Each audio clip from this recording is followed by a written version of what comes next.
Are you ready for the quantum age? Humanity's next step in evolution? Dream Vision 7 Radio Network invites you to the extraordinary platform of evolutionary voices for the quantum age. Let's explore. Learn more about this upcoming age where we bridge science with spirituality. Where potentiality meets reality. Where we take compassion into action. Our trailblazers and visionaries will ask the whys, the what-ifs, while igniting continuous possibility. Come along with us into an age beyond what we know today, where we can grow together in unity consciousness. Experience evolutionary voices for the quantum age, Monday through Friday at 8 a.m. and 8 p.m. Eastern on DreamVision7Radio.com. Welcome to Radical Transformational Leadership with Dr. Monica Sharma, heard every other Tuesday at 8 a.m. and 8 p.m. Eastern Time, and every Saturday, 6 a.m. Eastern. This is a Dream Vision 7 Radio Network production on the Evolutionary Voices for the Quantum Age platform. To learn more, go to DreamVision7Radio.com. Monica Sharma embodies the mindful and compassionate change agent the world needs now. In Radical Transformational Leadership, she offers us all a map for action and a clarion call to become the change we want to see. Monica Sharma's voice, based on experience and conviction, strengthens the case that leadership can be shaped with equality, freedom, and justice, rooted in the transformational power of human compassion. I invite you into this most powerful show with Dr. Monica Sharma.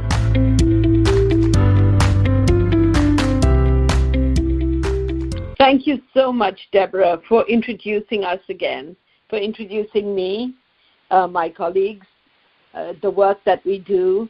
And it's so important, right, in today's world, to be able to found all our work on universal values that matter to people everywhere. You know, we all care about dignity. We all care about fairness. And you and I know that the compassionate heart is what makes fairness a totally different space for action.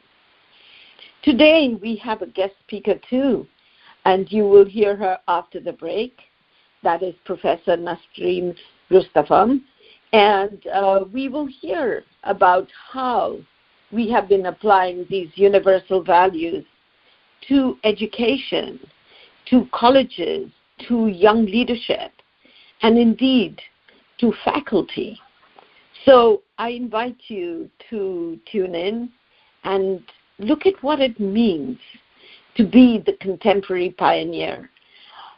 I call this space being the contemporary pioneer, being the unifying architect, being a mindful proactivist, being the radical transformational leader.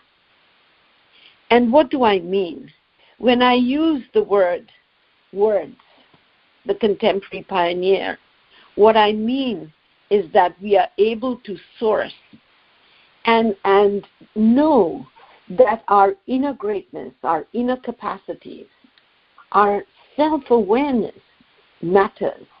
And today we can say this because there is so much that's known about this space of who we are as leaders in every space. And by leaders, we don't mean formal leaders. We mean people who can create new futures, whether those are parents at home or people at home, in society, and at work. So today, we are going to talk about what does it mean for youth to engage in this space of being a contemporary pioneer. A pioneer because we are breaking through older conventional patterns of how we need to conform, how we need to act, what success truly means, because it's not about more money, it's not about more fame, it's about being able to unleash our full potential. So that's what we mean by a contemporary pioneer. And then we will also hear how young people and students have learned to redesign their work and redesign their projects in a way that the projects are able to tap into this powerful space for themselves and of others. And we've also been able to tap into that space that we have, the pattern mind, that allows us to see and therefore redesign differently. Design in a way that it's not exclusionary. Design in a way that is inclusive of humanity, of all sentient beings, of indeed who we are. And then if we design something and we don't act on it, and then it remains like a thought, it remains like an idea, it remains like a paper that has a plan that's never been manifest. So we need to act. And you and I all in the world of action, whether that's at home, in society, or in our workplace. But acting mindfully allows me to be in the now. And when I'm mindful and I'm aware of my emotional intelligence and I use it, and I source my mindfulness in a set of universal values, I am being that, not thinking that, then I am acting in a way that's totally congruent with who I am. And this attunement within and with others builds relationships that are fantastic, that allow me to move. And so there is the other piece, and that is the ability to take these ideas to scale.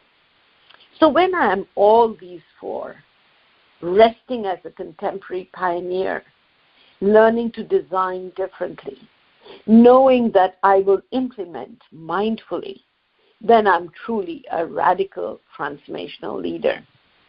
And Nasreen and I have been working together at the Tata Institute of Social Sciences with a large number of people from around different universities so that we can start exploring the space for young leadership to emerge. And what really does this contemporary pioneer mean? And why is it that they are impactful? And this why is a deep why. It's not just reason, it's reason and beyond. It's a knowing. See, they know who they are and what they stand for. And they're able to transcend the common social fears that come up through our socialization process. And I'm not talking about phobias, and I'm not talking about, fears that are real, like physical threats, etc. So they know who they are, and they transcend their fears. And you will hear more practical examples about how they are in touch with their inner capacities and how they know who they are. The second is that they are truly anchored. They embody the values of dignity, equity, and compassion, and they commit to act. And in one of the sessions, we talked about the difference between talking about values and being in a space where we embody these values. There's a huge difference. Not that we shouldn't talk about values. So let's take the Human Rights Declaration.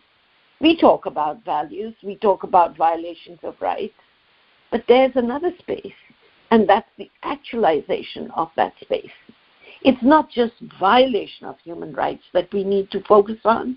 We also need to focus on what will it take for us to actualize that space.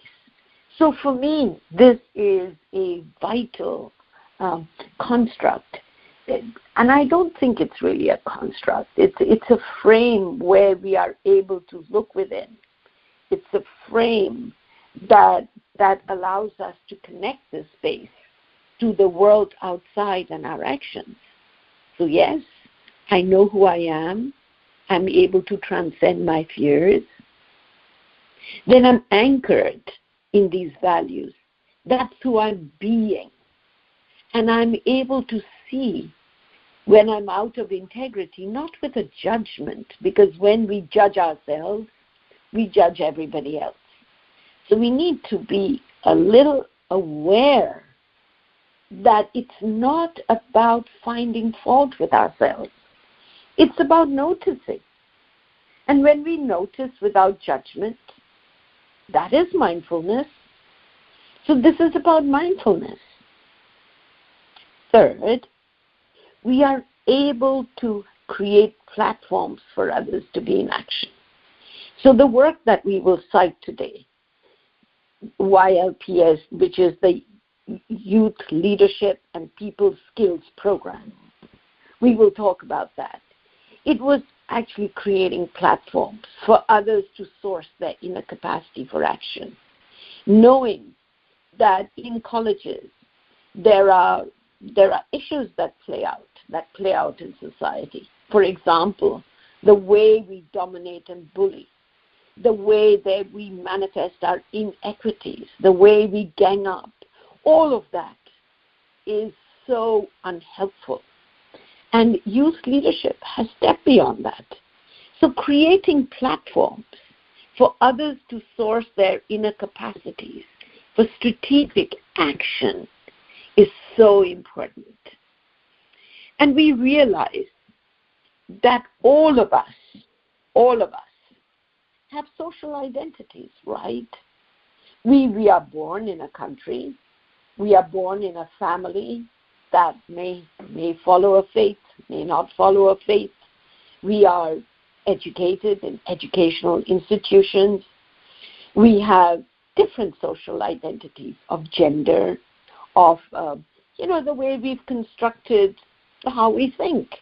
And there's nothing wrong with that, as long as we embrace our social identities, not as a divisive force, but as a space where we are able to embrace others, provided my way of acting and others' actions are sourced in universal dignity for all. This is not about hating people that we don't like or being able to put them down.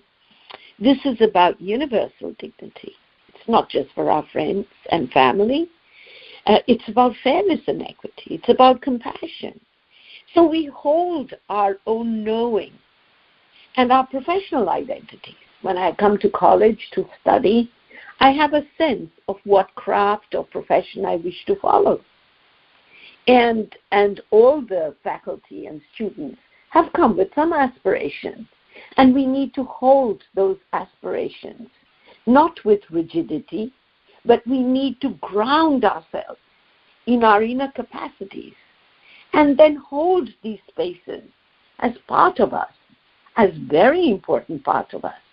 But know that true enduring change comes from a totally different space. It comes from our commitment.